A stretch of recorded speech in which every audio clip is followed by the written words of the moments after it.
কৰি যাম। অহা 2 তাৰিখে আমাৰ বাবে আৰু এক প্ৰাপ্তিৰ দিন।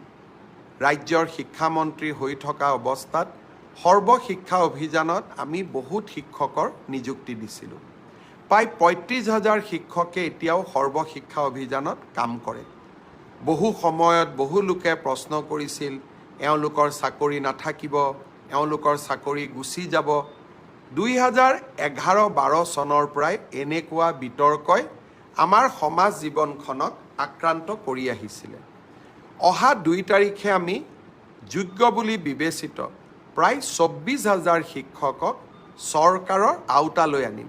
অৰ্থাৎ এওঁলোক এতিয়াৰ পৰা চৰকাৰী শিক্ষক হ'ব।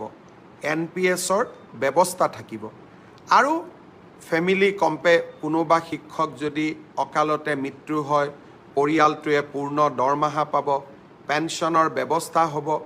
এটা তেওঁলোকে জীৱনত নতুন নিৰাপত্তা পাব। 2 তাৰিখে মই সকলো নিৰ্বাচিত শিক্ষকক আমাৰ খানাপাৰা ফিল্ডলৈ নিমন্ত্ৰণ জনাইছোঁ। তাতে আমি নিয়োগ পত্ৰসমূহ বিতৰণ কৰিম। অহা 3 তাৰিখে